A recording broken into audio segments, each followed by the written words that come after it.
하나님께 찬양과 경배 드리겠습니다.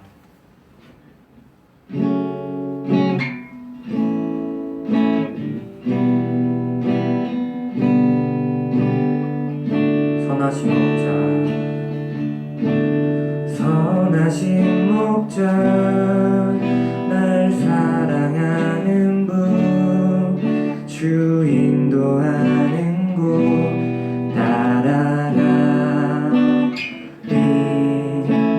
주의 말씀은 나 듣기 위하여 주 인도하는 곳 가려네. 선하신 목자, 날 사랑하는 분, 주 인도하는 곳 따라가리. 주의 말씀은 나 듣기 위하여 주 인도하는 곳 가려네. 나를 부른 초장과 나를 부른 주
또한 지나가리라. 주어진 내 삶의 시간 속에 주의 뜻 알게 하소서. 고단한 인생길 힘겨운 오늘도 예수 내 마음 아시네. 지나간 아픔도 마주할 세상도 예수 내 마음 아시네. 하루를 살아도 기쁨으로 가리. 예수 내 함께 하시네. 후회도 염려도 온전히 맡기리. 예수 늘 함께 하시네. 하루를 살아도 기쁨으로 가리. 예수 늘 함께 하시네. 후회도 염려도 온전히 맡기리. 예수 늘 함께 하시네. 믿음의 눈 들어 주를 보리. 이 또한 지나가리라. 주어진 내 삶의 시간 속에 주의 뜻 알게 하소서. 믿음의 눈 들어 주를 보리. 이 또한 지나가리라.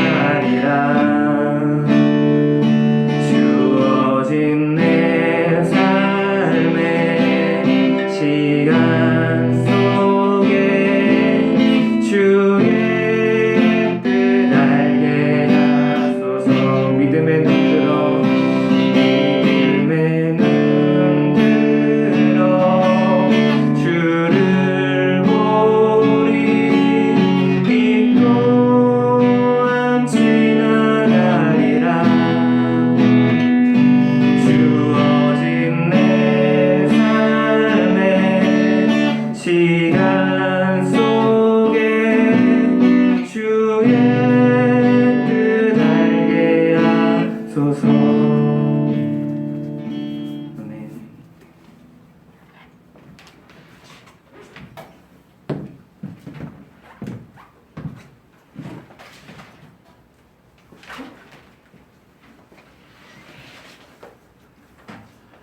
시간이 되었으므로 2020년 1월 10일 주일 예배를 묵도하심으로 하나님께 드리겠습니다.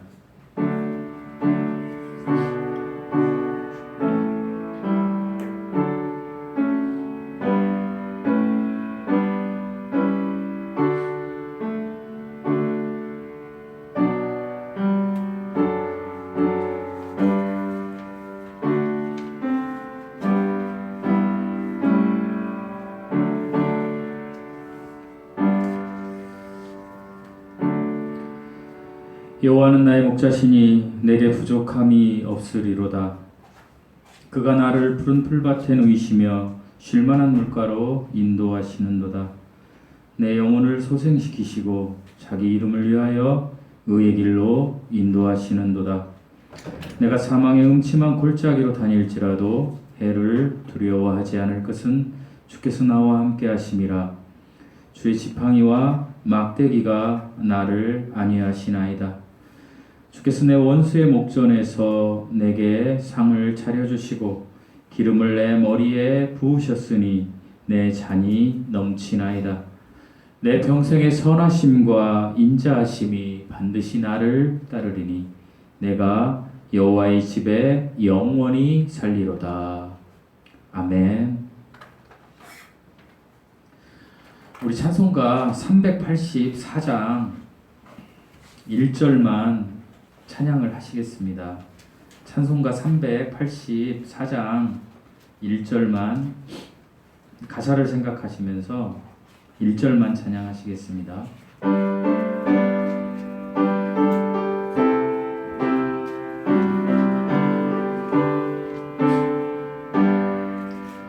나의 갈 길 닿아도록 예수 인도하시니 내 주 안에 있는 긍휼 어찌 의심하리요. 믿음으로 사는 자는 하늘 위로 가겠네. 무슨 일을 만나든지 만사형통하리라. 무슨 일을 만나든지 만사형통하리라.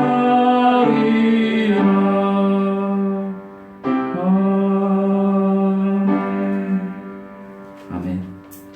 오늘 보실 하나님의 말씀은 시편 23편 4절에서 6절 말씀입니다. 시편 23편 4절에서 6절 말씀입니다. 제가 하나님의 말씀을 받들어서 낭독해 드리도록 하겠습니다.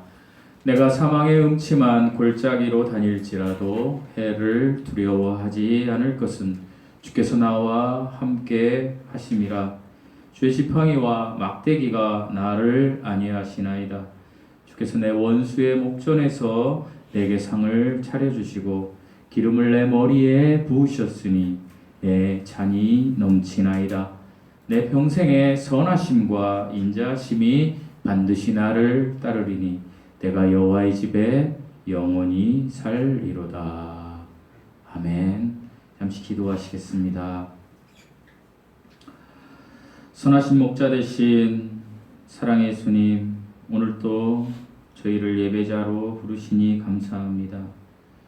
이 시간 마음과 뜻과 정성을 다하여 하나님께 예배드리게 하시고 우리가 그저 듣고 보는 예배가 아니라 우리의 심령이 온전히 드려지는 예배를 드릴 수 있는 그 은혜가 우리 각자에게 임하게 하여 주시옵소서. 하나님, 지금은 너무나 힘들고 어려운 시대를 우리가 살아가고 있습니다. 많은 사람들이 코로나19라는 그 무서운 바이러스로 인해서 생활고에 힘들어 있고 지쳐 있고 그리고 마음에 상처가 가득한 시대를 살고 있습니다. 하나님 아버지, 그런데 무엇보다도 우리에게 더 심각한 것은 이런 때를 맞이하여 하나님의 사랑하는 백성들의 예배가 죽었고 기도가 없어졌고 말씀이 더 이상 우리의 삶에서 영향력을 발휘할 수 없음을, 그것이 감수의 감을 느낄 때 너무나 마음이 아프고 너무나 어려운 시기라는 것을 우리들이 깨달을 수밖에 없습니다. 하나님, 이럴 때일수록 더욱더 깨어있는 저희들 되게 하셔서 정말로 믿음이 실제한 그리스도인으로서 하나님을 간절히 찾고 하나님 앞에 늘 나아가서 하나님과 교제할 수 있는 저희들 되게 하여 주시옵소서. 이 시간 예배 드릴 때에 두렵고 떨리는 마음으로 하나님을 경외하는 마음으로 예배 드리게 하시고 온전히 하나님이 영광 받을 수 있는 예배를 드리게 하여 주시옵소서.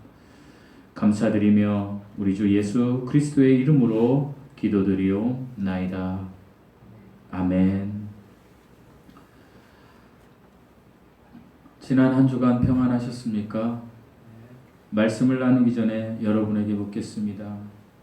여러분 지난 한 주에 하루를 살면서 제가 제안했던 시편 23편 1절에서 6절을 묵상하셨습니까? 예레미야 33장 3절 말씀을 묵상하셨습니까? 저는 여러분들이 하셨을 거라고 생각을 합니다.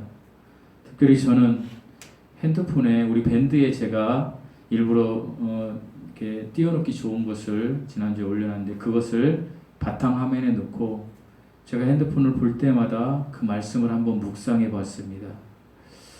개인적으로 하나님께서 저에게 많은 영적인 은혜들을 공급하셨습니다. 저는 우리 성도들이 이 사망의 음침한 골짜기 이 시대를 걸어가는데 정말 제가 부탁드리고 당부드리고 제안드리고 싶은 것 하나는 시편 23편 1절에서 6절 말씀의 주인공이 여러분이 되시기를 바랍니다. 그러기 위해서는 정말 여러분 하루에 5번 이 시편 23편 1절에서 6절을 음용하십시오. 드십시오. 꼭 그렇게 하십시오. 그렇게 하는 사람은 반드시 올 12월 31일 마지막 달에 하나님이 주신 은혜를 누릴 수 있을 것입니다. 꼭 그렇게 한번 해보십시오. 저도 같이 그 길을 걸어갈 것입니다. 모든 만물의 원인자이시며 스스로 계신 하나님은 성부와 성자와 성령으로 한 하나님으로 계십니다. 성부 하나님에게서 만물이 나왔습니다. 그리고 성자 하나님에게서 만물이 말미암았습니다. 그리고 성령 하나님 안에 만물이 있습니다. 이것을 우리는 하나님의 삼위일체라고 합니다.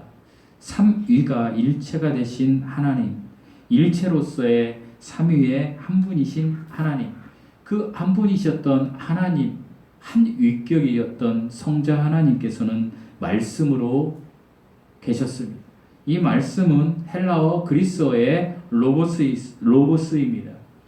생명의 모든 창조주이신 이 말씀 하나님, 성자 하나님은 창조주 하나님이셨습니다.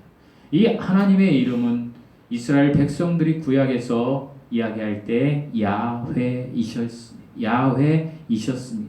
이 야훼 하나님의 이름의 뜻을 해석해 보면 YHWH인 이 이름의 뜻은 그 손의 못자국을 보아라, 그런 뜻입니다.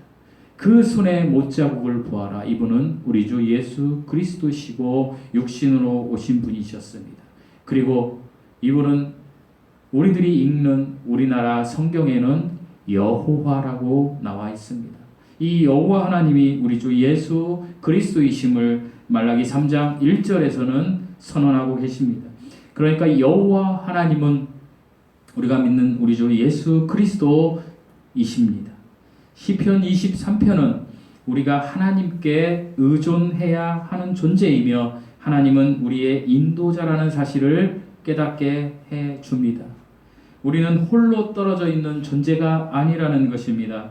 전능하신 여호와 하나님께 의존하고 있기 때문에 죽음조차도 우리의 산 소망의 평강을 위협할 수 없다라고 기록된 것이 시편 23편입니다. 이 여호와 하나님은 요한복음 10장 11절에서는 우리의 선한 목자라고 소개하고 있습니다. 오늘 우리 이성찬 형제가 찬양으로 영광 돌린 선하신 목자, 이 선하신 목자, 날 사랑하는 분, 이분을 따라가는 것이 성도들의 모습이라는 것입니다. 이분을 따라가는 성도들의 모습의 그 히스토리를 기록한 것이 시편 23편 1절에서 6절입니다. 여러분이 진정으로 예수님을 믿고 그리스도인이 되었고 성도가 되었다면 반드시 저와 여러분은 시편 23편 1절에서 6절에 있는 나가 저와 여러분이 되어야 한다는 것입니다. 저는 지난주에 이어서 오늘 하나님께서 이와 같이 나의 목자가 되시면 나는 어떤 위로를 받는지 후반부 세 가지를 가지고 여러분과 말씀을 나눠보려고 합니다. 첫째로 후반부 네 번째가 되겠죠. 우리가 여호와가 목자가 되시면 위로를 받는 것은 4절 말씀입니다. 주의 지팡이와 막대기가 나를 안위하신다라는 것입니다. 4절 말씀을 제가 읽겠습니다. 내가 사망의 음침한 골짜기로 다닐지라도 해를 두려워하지 않을 것은 주께서 나와 함께 하심이라. 주의 지팡이와 막대기가 나를 안위하시나이다. 주님이 지팡이와 막대기로 우리를 안위하신다라는 사실입니다. 본문에 나오는 사망의 음침한 골짜기는 어떤 골짜기입니까? 우리가 이것은 이렇게 해석할 수 있습니다. 위급한 상황이 펼쳐진 들판이다. 그러니까 평온한 길을 가다가도 갑자기 위급에 처해질 수 있는 상황, 그 상황을 사망의 음침한 골짜기, 그러니까 죽음이라고 생각할 정도의 그 엄청난 위기가 오는 그러한 그 위급한 상황을 이야기하고 있는 것입니다. 해를 두려워하지 않음, 이 뜻은 무엇입니까? 해를 두려워하지 않는다라는 것은 창조주 하나님이 그 죽음과 같은 그런 엄청난 위기 상황에도 창조주 하나님이 목자가 되시기 때문에 우리가 해를 두려워하지 않게 된다라는 것입니다. 우리는 구원받은 성도들입니다. 이스라엘 백성으로 말하면 가나안 입성의 티켓을 딴 백성들입니다. 그런데 이스라엘 백성들이 가나안을 입성하고 그들에게 늘 쉴만한 물가와 푸른 풀밭, 푸른 초장만이 기다리고 있었던 것은 아닙니다. 그들이 가나안에 들어갔을 때 기근과 전쟁과 그 수많은 시련들이 그들을 기다리고 있었습니다. 이렇듯이 하나님의 자녀들인 우리들에게도 인생을 살다 보면 이와 같은 사망의 음침한 골짜기가 우리에게 닥칠 수 있다라는 것입니다. 이것은 우리가 하나님 없이는 살 수 없는 존재임을 깨닫게 해주는 너무나 훌륭한 학원이 될 수 있다라는 사실을 잊지 마십시오. 사랑하는 성도 여러분, 사람이 태어나서 죽을 때까지를 우리는 인생이라고 합니다. 인생을 살다 보면 시련이 찾아올 수도 있습니다. 고난이 찾아올 수 있습니다. 죽음과 같은 고통이 우리를 엄습할 때도 있습니다. 그러나 그러한 상황에 처한다 할지라도 예수님을 목자로 삼고 살아가는 그리스도인들에게는 우리 주님께서 지팡이와 막대기로 안위하신다라고 본문에서 이야기하고 있습니다. 안위가 무엇입니까? 이것은 위로하신다라는 말씀입니다. 막대기와 지팡이로 우리를 위로해 준다라는 이야기입니다. 여기에서 막대기와 지팡이를 좀 설명해 보자면 다윗이 기록한 이 막대기와 지팡이는 이러한 뜻이 있습니다. 막대기는 목자가 양들을 케어할 때 양들의 숫자를 세는데 사용이 됩니다. 그리고 늑대와 같은 맹수들이 이 양들을 먹으려고 왔을 때 그 맹수들을 쫓아내는 것, 그런 것에 사용되는 것이 막대기입니다. 망치처럼 생긴 이 도구를 가지고 그 맹수들을 던져서 쫓아내버리는 것. 그리고 이 막대기는 또 말을 잘 듣지 않는 그런 양들에게 질책을 가하는 그러한 도구로도 사용됩니다. 그러니까 막대기는 양들의 수를 세고 맹수들을 쫓고 그리고 나쁜 습성을 가진 양을 질책하는 데 사용하는 도구라는 것입니다. 지팡이는 무엇입니까? 지팡이는 양떼를 가까이 인도하는 데 사용합니다. 그리고 수풀에 이제 빠져서 오갈 데도 없는 그 양을 구출하는 데 사용하는 것이 지팡이입니다. 이 지팡이가 이렇게 이제 보면 구부러져 있지 않습니까? 그 구부러진 것으로 양의 뿔을 이렇게 해서 인도해서 구출하는 데 사용하는 것입니다. 하나님은 이와 같이 우리 인생에도 막대기와 지팡이를 사용하신다라는 것입니다. 막대기는 우리가 어려운 환경에 있을 때 우리를 대적하는 사탄 마귀 그 무리들을 대적하는 데도 사용하시고, 그리고 우리가 영적으로 죽어 있고 예수님을 믿는다고 하면서도 여전히 죄 중에, 세상 죄 중에 빠진 우리들을 질책하기 위해서 반드시 사용하실 때도 있고, 그리고 하나님은 그 질책만 하는 것이 아니라 지팡이를 통하여 우리를 인도해 주시고 이끌어 주시며 보호해 주신다라는 것입니다. 사람의 인생길을 살다 보면 지팡이 인생의 신앙이 있다라고 합니다.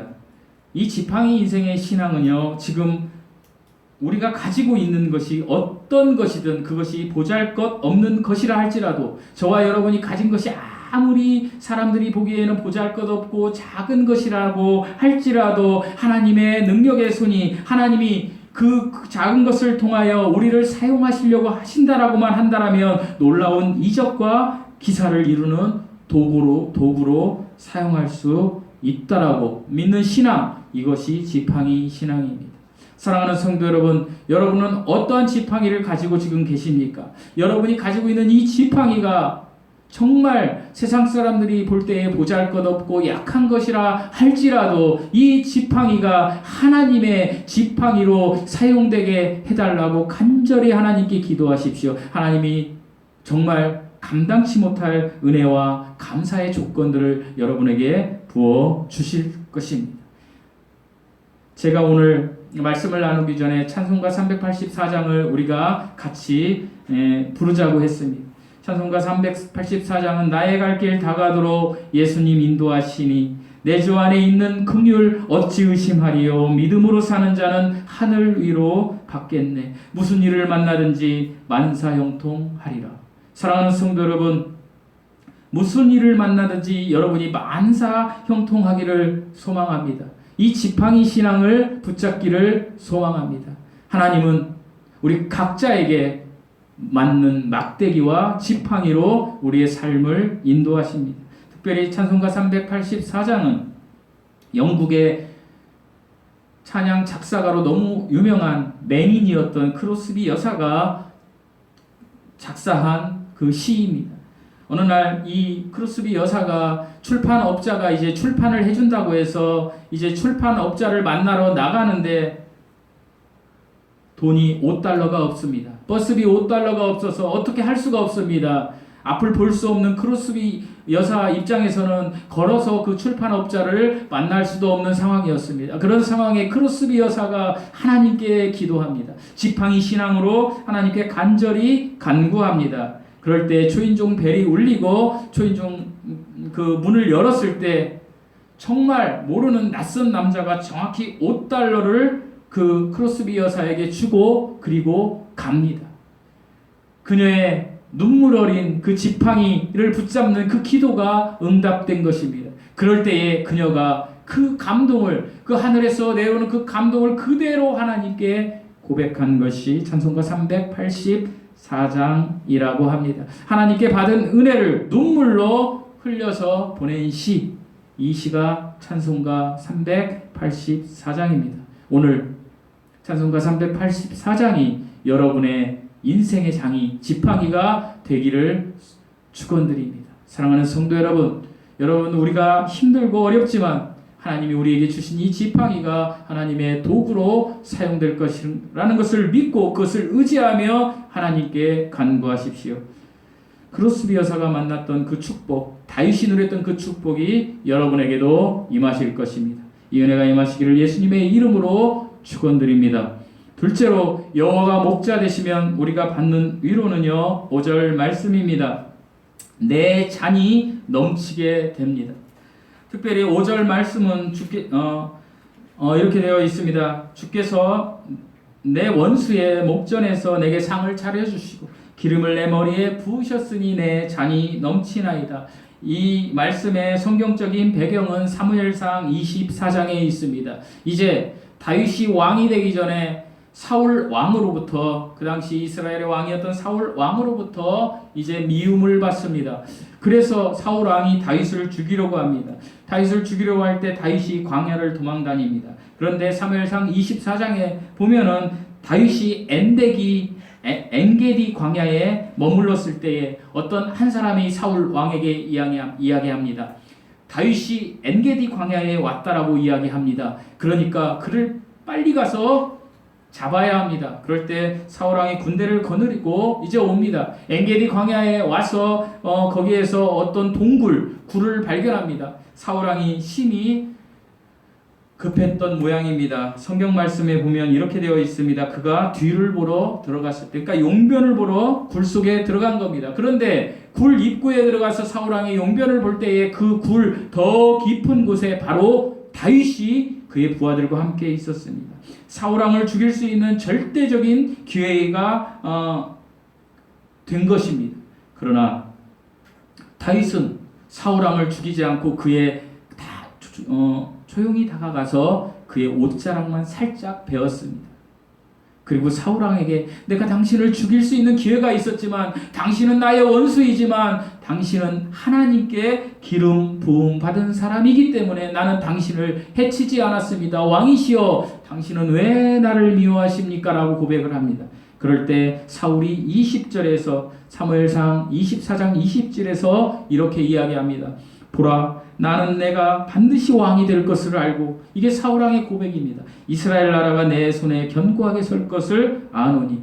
이 장면을 고백한 것이 오늘 본문의 5절 말씀입니다. 내 원수 사울왕의 목전에서 사울의 입을 통하여 네가 왕이 될 것이라는 것을, 네가 기름 부음 받은 자가 될 것이라는 것을 고백하게 만들어버리는 것입니다. 그렇기 때문에 내 잔이 넘친다라는 것입니다. 어떤 상황에서도 내가 지금 아무리 힘들어도 다윗은 사울왕을 죽임으로 왕위를 얻는 것이 하나님의 뜻이 아님을 지금 고백하는 것입니다. 사랑하는 성도 여러분, 우리도 마찬가지입니다. 우리가 천국 소망이 있고 믿음이 실제한 사람들이라면 우리의 현실이 지금 아무리 어렵고 지친다 할지라도 다윗이 고백한 것처럼 하나님 이 땅에 있는 어떠한 고난과 시련과 고통과 걱정과 근심이 나를 엄습한다 할지라도 내 끝은 천국 소망으로, 내 끝은 하나님의 은혜로 감사로 성공할 것이기 때문에 내 잔이 넘치나이다 라고 고백할 수 있어야 된다는 것입니다.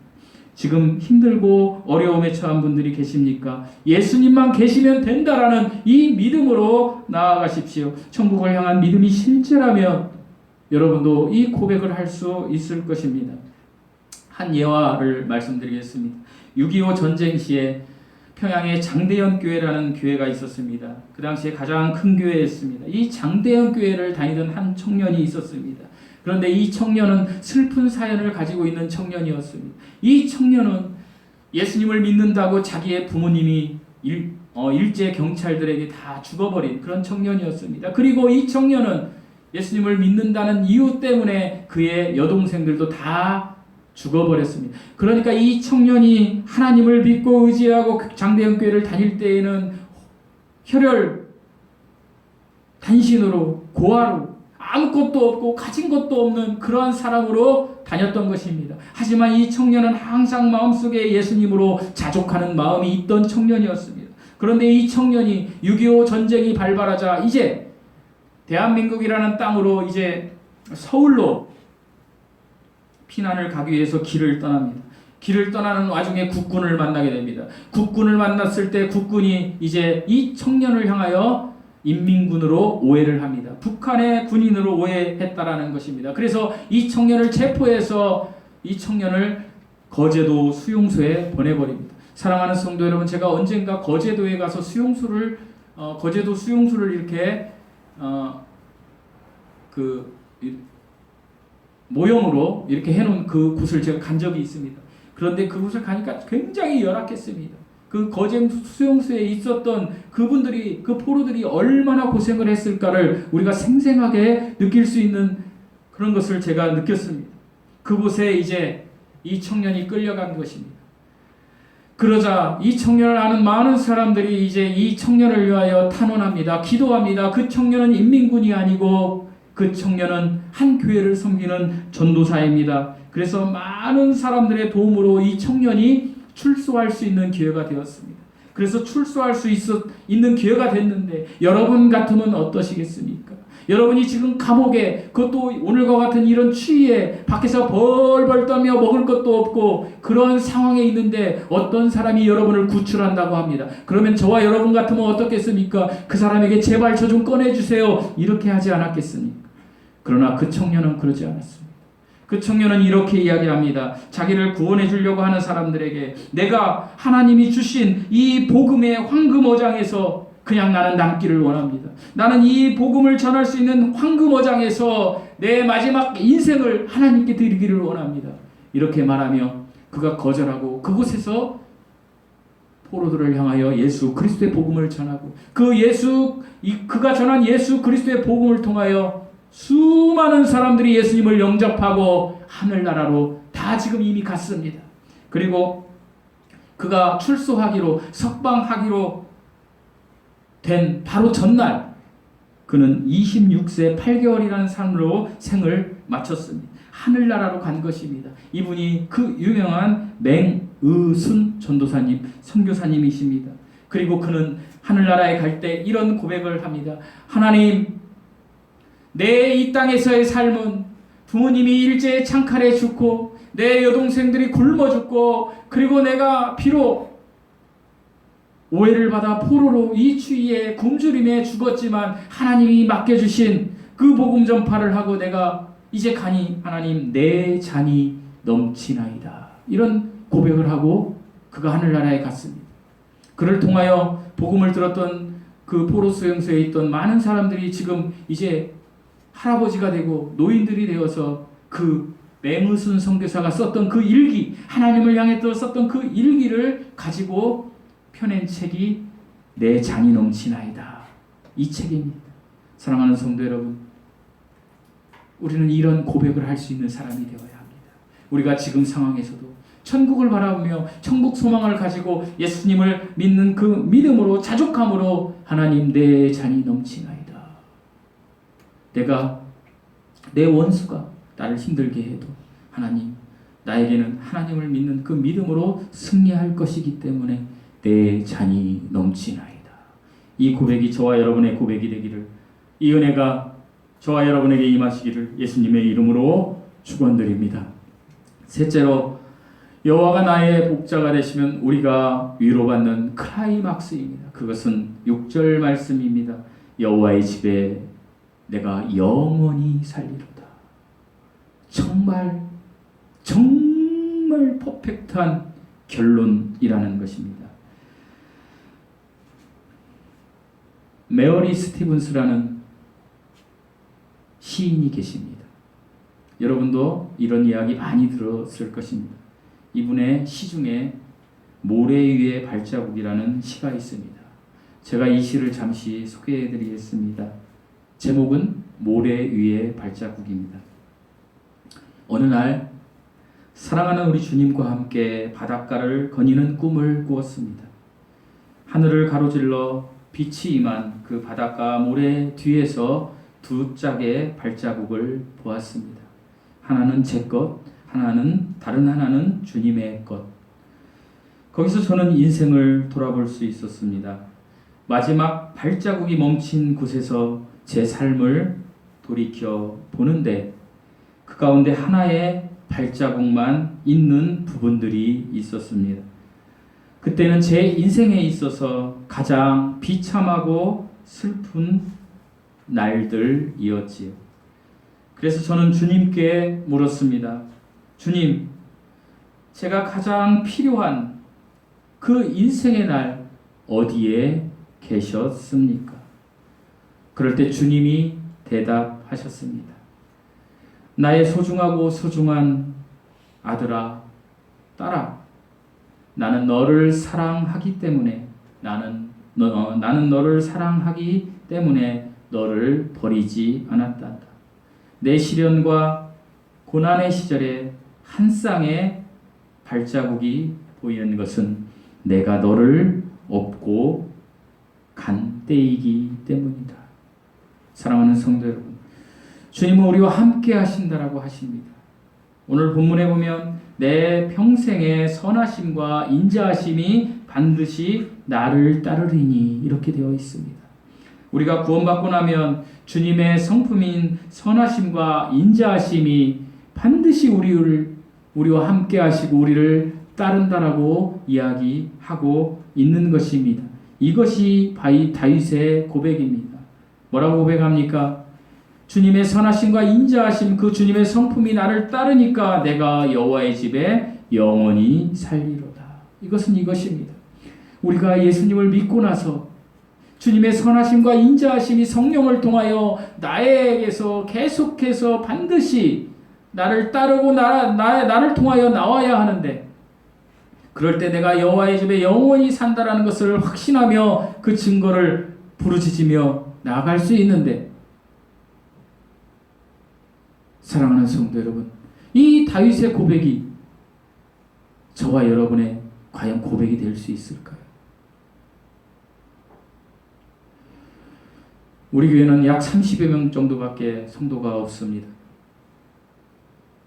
그리고 우리가 개척한 지 5년이 되었고, 이제 코로나19라는 것 때문에 우리는 이렇게 온라인 예배를 드릴 수밖에 없습니다.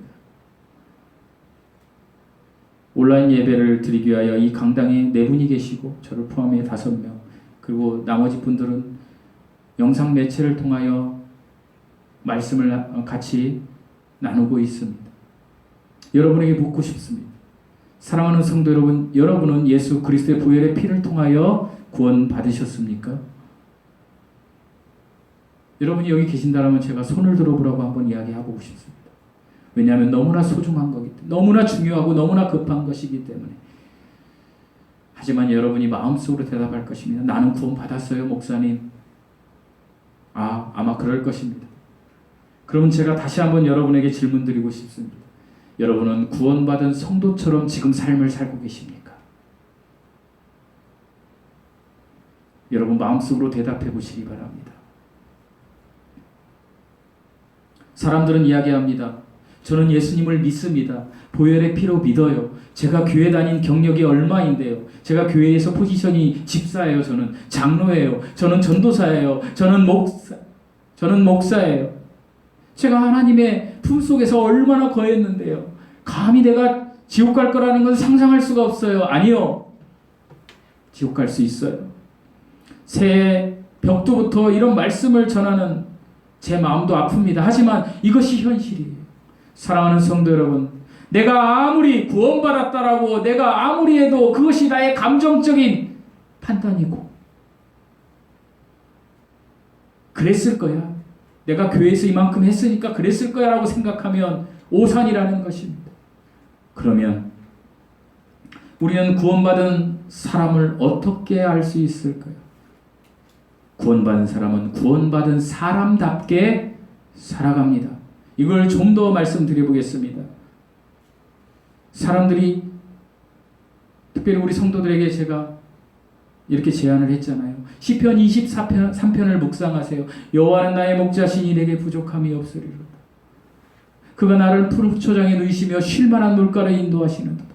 내 영혼을 소생시키시고 자기 이름을 위하여 나를 의의 길로 인도하시는도다. 글자로 100번 1000번 읽을 수 있어요.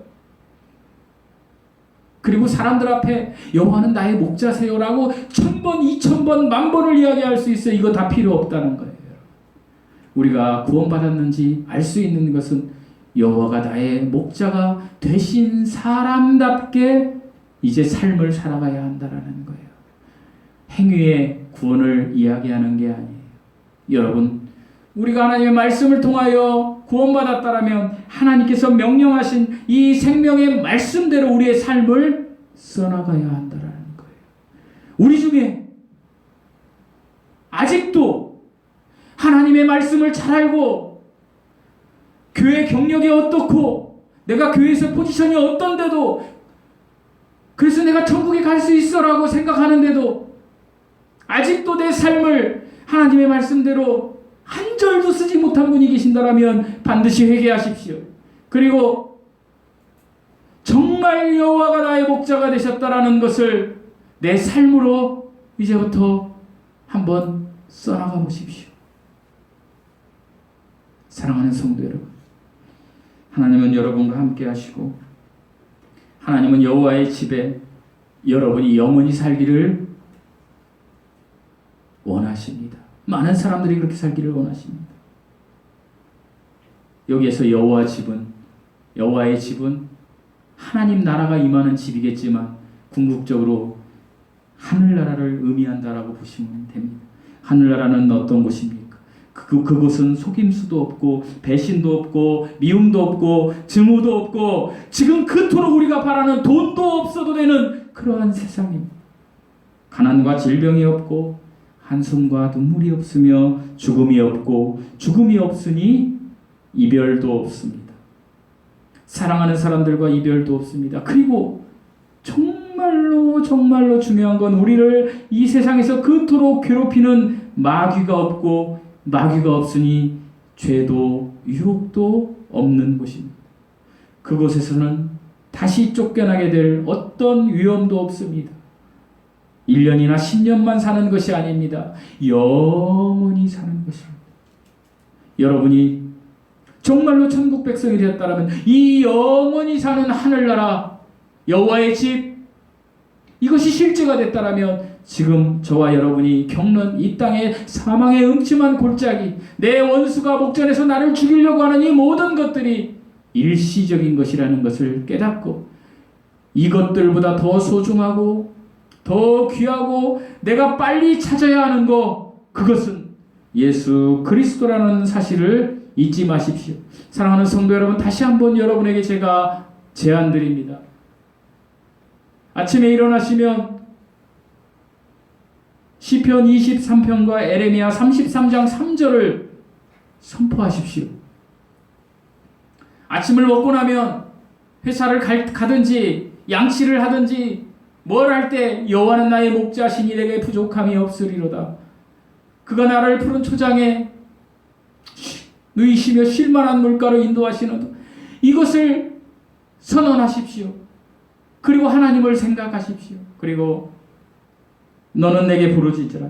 내가 내게 응답하겠고 내가 알지 못하는 크고 은밀한 일을 내게 보이리라고 말씀하신 그 너가 저와 여러분이라고 생각하고 하나님께 부르짖으십시오.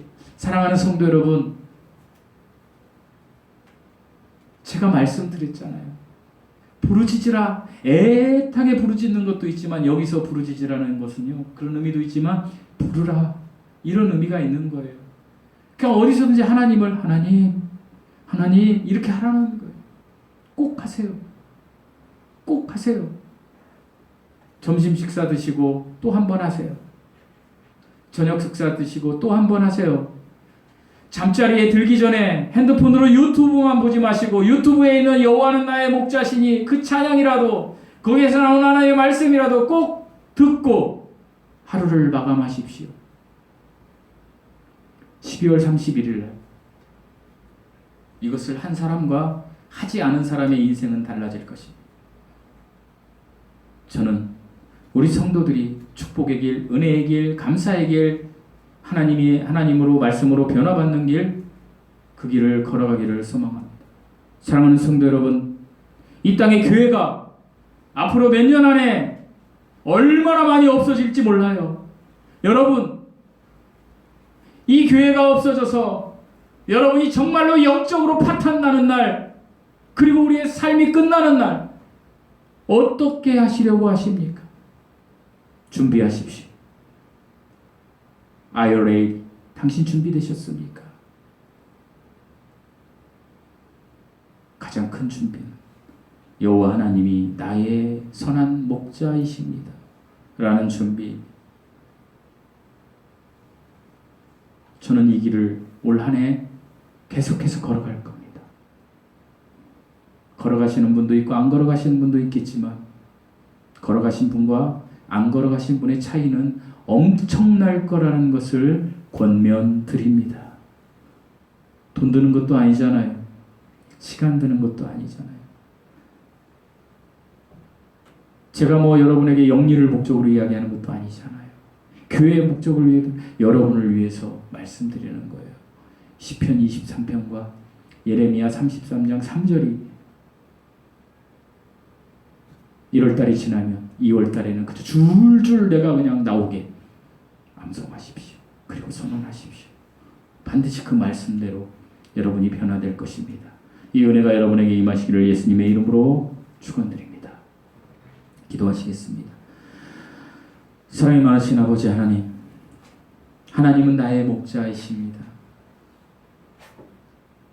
하나님은 나의 목자이시기 때문에 제가 부족함이 없고, 그래서 하나님의 선하심과 인자하심이 반드시 나와 함께 하기 때문에 내가 여호와의 집에 영원히 살 것을 확신합니다. 이 믿음이 우리의 믿음이 되게 하셔 주시옵소서.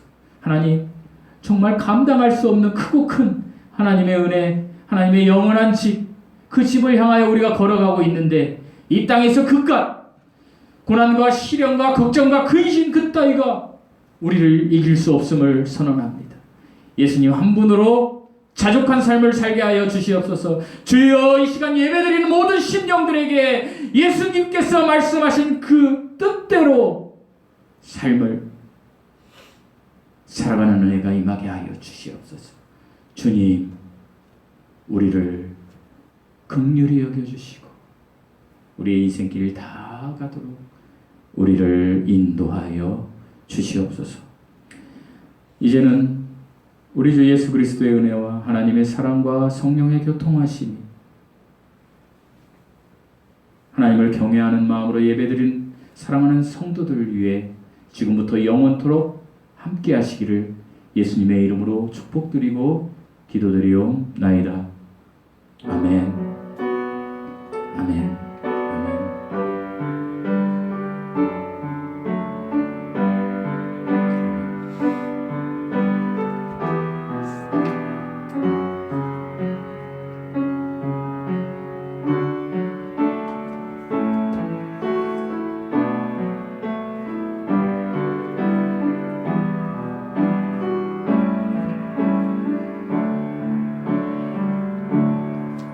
감사합니다. 예배 마쳤습니다. 교회 소식 말씀드리겠습니다. 샬롬. 영상 보시는 분들 저를 따라서 하시기 바랍니다. 샬롬. 네, 여기 계신 분들도 안 따라하는 거 보니까 여러분에게 주님의 평안하심이 있기를 소망합니다. 오늘 우리 밴드에 2020년 재정결산 보고를 올려드렸습니다. 밴드 보시고 혹시 궁금하신 거 있으면 저나 박종훈 집사님에게 문의해 주시기 바랍니다. 그리고 빠르게 다음 주부터 이제 그 회사나 이런 기업체 이런 데에서 기부금 영수증이 필요한 분들이 계실 수 있습니다. 기부금 영수증이 필요하신 분들은 박정훈 집사님에게 문의해 주시면 그 서류를 이렇게 떼어 주실 것입니다. 미리미리 준비하시기 바랍니다. 여러분, 코로나19 때문에 여러분 온라인 예배 드리고 이렇게 있는데 다시 한번 당부드립니다. 하나님의 끈을 놓지 마십시오. 두렵고 떨리는 마음으로 하나님을 찾으십시오. 시편 23편의 약과 에레미야 33장 3절의 약을 최소 하루에 5번 음용하십시오. 약속드립니다. 여러분이 바뀌고 인생이 바뀌고 여러분을 통하여 여러분의 가정과 직장과 넓게는 이 나라가 변화될 것입니다. 이 주인공이 저와 여러분이 되시기를 축복드립니다. 교회 소식 마치겠습니다.